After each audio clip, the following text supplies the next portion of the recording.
The key of hidden doors. Elorin Brightlea woke before the sparrows arranged their first bright syllables and lay very still in the pale silver near dawn that liked to sit upon the sill as if it, too, were a small visitor in Wistmere. And as he listened he felt the friendly murmur of the ancient stones sounding through his ribs the way the sea sounds through a shell, assuring him that the tower remembered him and would keep remembering, that the rooms held their breath only to give it back to him softer, that the river would turn its shoulder toward the day and invite him to walk beside it. And when he rose he did so as one rises from a well-loved chair, not to abandon it but to let it hold the shape of a return. He washed in a basin that carried the cool of upstream springs and spoke a good morning to the wall with his palm, for Elorin had learned that stone hears with patience and answers with steadiness. He buttered a slice of bread and let a small thread of honey wander across it like sunlight finding its path over water. He tucked a sprig of mint behind his ear because the air enjoys little courtesies, and he stepped into the hall where the candle that never tired kept its round glow the way a pearl keeps the sea. And their master Aldrin met him with a soft greeting and a cup of tea that tasted of leaves and soft rain.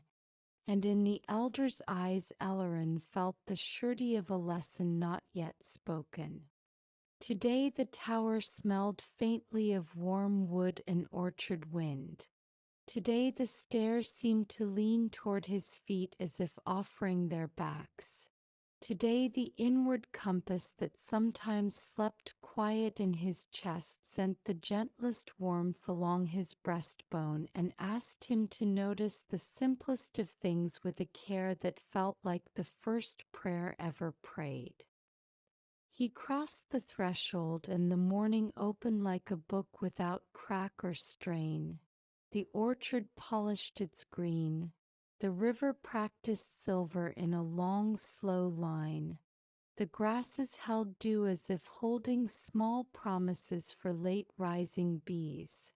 And when Elorin reached for the gate at the path to the water, a tender weight answered in his robe pocket. An answer he had not asked for. A presence he did not remember inviting and yet recognized at once as if he had been leaving a space for it all along. He set his fingers within the pocket and drew out a small golden key that seemed to catch and keep the early light not with shine but with a softened glow like breath upon glass. The bow shaped in two nested circles that touched and parted and touched again, and the bit cut with a pattern that echoed river on wind. And though he could not say who had given it or when, he felt its fitting as one feels a tune that knows one's name. For the key felt warm with a belonging that did not claim. Luma appeared from the hedge with dew on her whiskers like tiny stars, the fox's eyes bright with their own quiet knowing, and she pressed her slender head against his knee as if to approve the key's arrival, then sat with her tail curled in a ring that said the day wished to proceed without haste. Elorin held the key to his ear, not to shake it but to listen to the shape of its silence. And in that silence he thought he heard the faintest suggestion of bells far away along a shore, perhaps the shore inside his own breath. And at that suggestion his heart widened by the width of a smile. He walked along the river path, and the air around his hand felt denser as if the morning had found a door and was waiting for him to notice.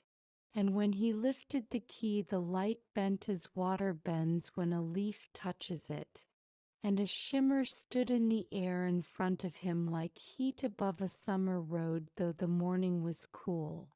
And he felt the wish to turn the key toward that shimmer, not in his hand but in his chest. So he did, once, twice, and the space opened the way a thought opens when it is welcomed, not to reveal a room of stone or a chamber with shelves, but to reveal a moment, a kept moment, a living seed of time. He stood at the foot of Wistmere on the morning of his arrival, smaller, newly brave and newly uncertain in the same breath, palms dusty from the road, hair smelling faintly of rain and bread, and he watched himself lay a hand upon the lower block of the tower and whisper hello. And the tower answered with a cool upwelling into his fingers and his bones.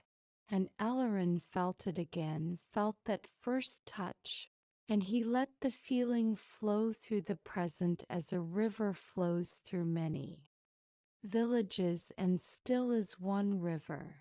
And when the shimmer gentled back into air, he found that his own hand now rested on the pocket with the key inside, the way gratitude rests a moment longer before moving on. Luma's ears tipped toward him as if she too had seen the door. He did not hurry to find another. He walked the path to the bend where willows right pale script upon the breeze and paused while minnows practiced their bright arithmetic in the shallows. And the key warmed once more as if it had taken one slow breath.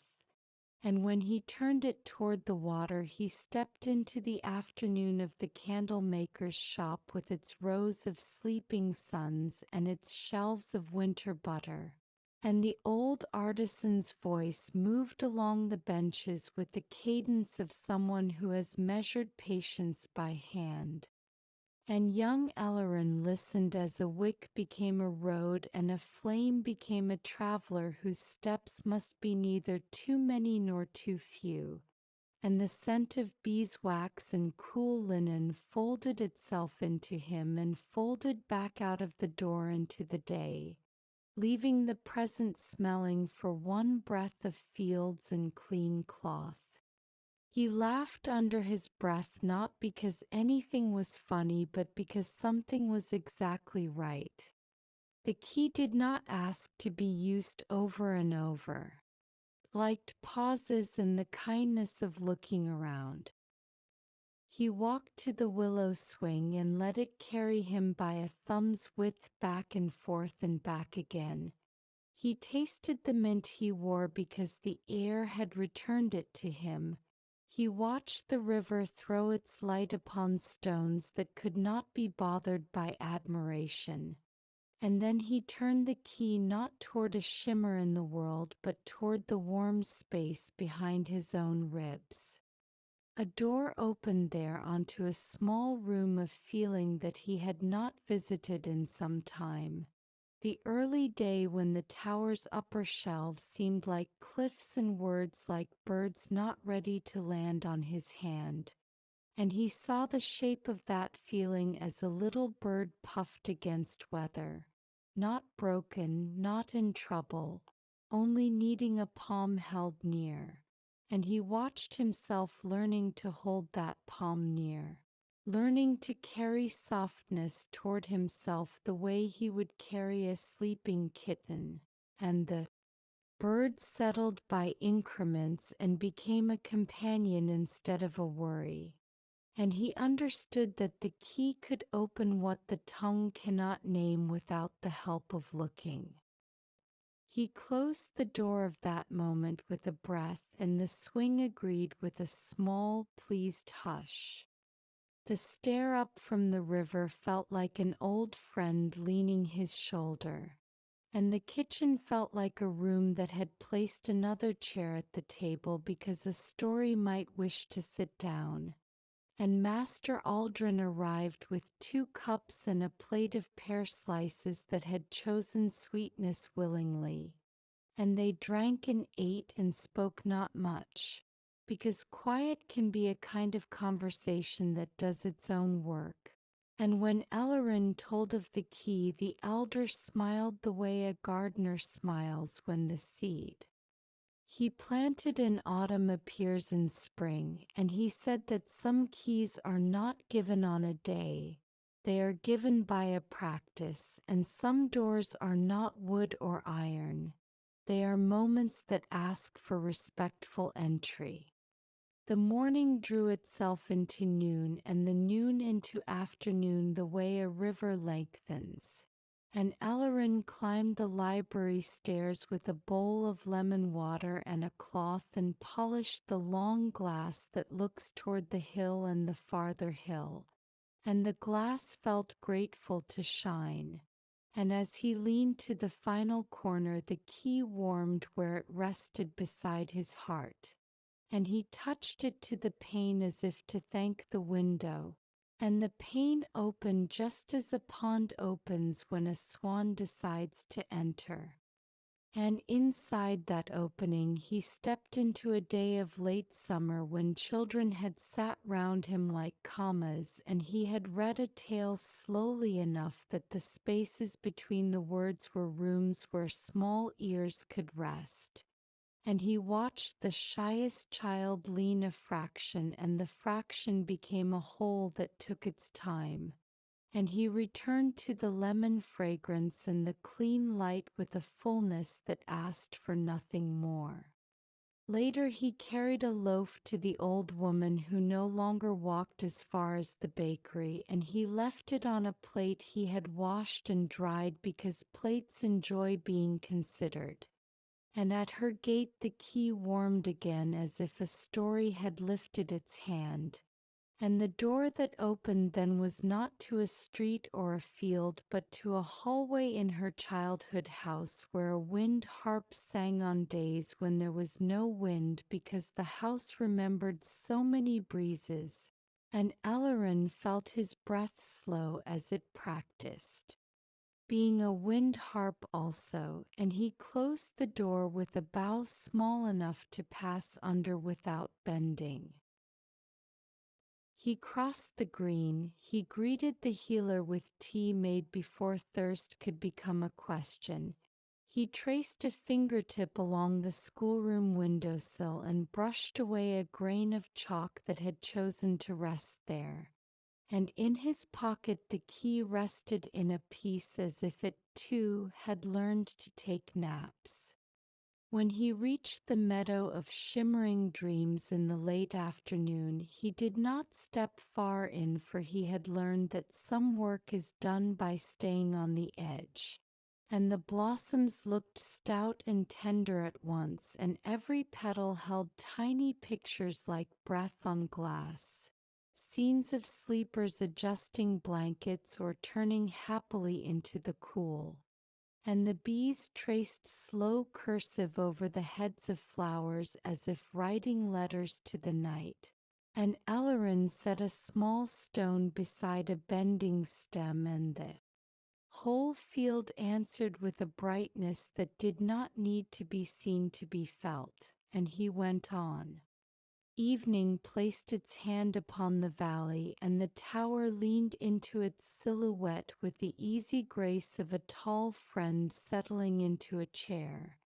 And Elorin climbed to the highest room where the bronze bell lived without asking for anything except truth. And he set his palm to the rim, and the ring that holds no sound went through him like a very patient tide, and into the posts and down into the stones and outward into the friendly dark that had already agreed to be kind, and in the steadying. After the ring he felt the key warm again. He lifted it as if greeting a small bird and turned it toward the evening. And the door that opened showed him himself and Master Aldrin at this very window a season ago, watching a storm spend itself on a far hill without any need to travel nearer. And the elder's glance was full of trust that had expected nothing and received more than enough. and Elorin felt that trust again as a slow tea through a cold morning, and he held the moment a heartbeat longer so it could root and then let it go back into its place. Luma arrived the way dusk arrives in a garden, present before it is named, and arranged herself warmly against his ankle. And the owl wrote a pale curved sentence across the square of sky and landed on the sill for the pleasure of being near the bell. And Elorin sat upon the floorboards that had learned to be smooth and looked at the key in his hand and thought of doors that would open inward upon feelings he had not yet named kindly. He asked the key in the inward language whether it would help him meet such doors, and the warmth gathered as if answering that kindness likes to work where it is invited. He turned the bow toward the room behind his ribs, once, twice, and a third time with the length of 3 quiet breaths. And the first door that came led to the moment after he had spoken too quickly to a friend, the small drop in the air before apology. And he watched himself step back and soften and find the true words that returned the room to comfort. And the watching felt like balm even though nothing in the present required repair, for the heart that learns to repair becomes less fearful of weather. Another turn opened a shore inside him where courage kept a steady ember, not bright, not fierce, simply patient and warm. And he sat there for a while and learned that courage is not a shout but a chair offered in the right place at the right time.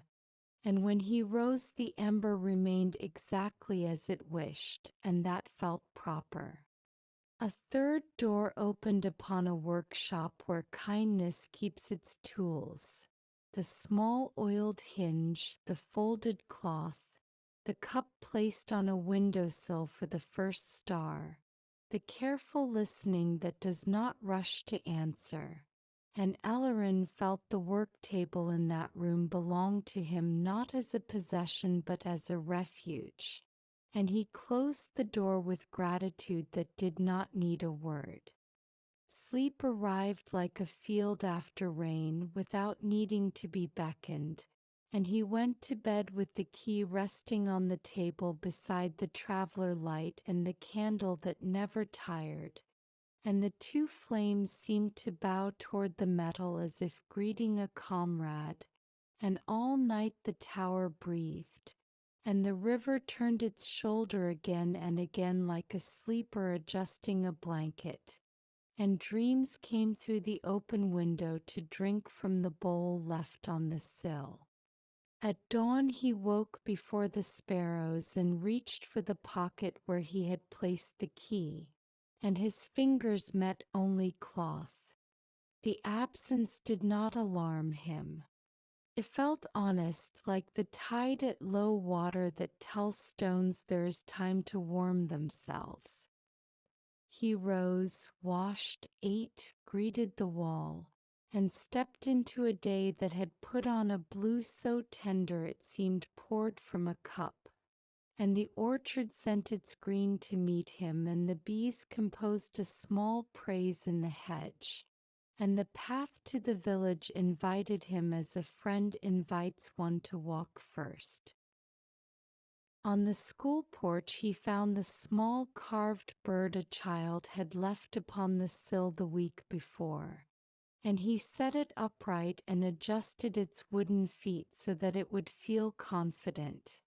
And the board inside the room looked a little less stern in the corner of his eye, and he understood that the key had taught him how to open such doors without metal. He watered the herb pots in the clinic and left a note to drink tea before weariness remembered its address. And he returned to Wistmere through the meadow where blossoms rehearsed their soft breathing and the bees wrote kindness across the afternoon and a white moth read their script with care. In the kitchen he set a loaf to cool and carried a pear to Master Aldrin, who was reading in the doorway with his eyes half on the page and half on the sky. And in that shared quiet Elorin felt the true key settle inside him like a clear stone at the bottom of a pool, not to be drawn out but to be looked through. The day folded itself very gently. When evening came he climbed to the bell once more and laid his hand upon the bronze rim and felt the ring travel outward to the meadow and the village and the river and return as if it had visited many friendly porches. And in that slow return he knew that doors would continue to open when he offered attention, that moments would continue to reveal themselves when he entered them without hurry, that the key of hidden doors had shown him his own heart's turning, and that he could carry that turning into every spoon set down with care, every hinge offered a drop of oil, every word waiting for breath before leaving his mouth. He went down into the soft rooms of the tower, set the traveler light beside the candle that never tired so that their flames could speak a little before sleep, placed a bowl upon the sill for the first star, and lay on his side with Luma at the crook of his knees and the owl a shadow at the window. And as he drifted he felt doors settling all through the night like petals upon water, each one a moment made visible by kindness, each one opening to let him see how he had always been. Welcome, how the world loves to be entered without haste, how the key returns in the shape of attention whenever the palm is steady and the breath is long. And with that knowing he slept, and the tower and the river and the meadow kept watch the way beloved places know how to keep watch, with a hum that works its way into the bones and makes even dreams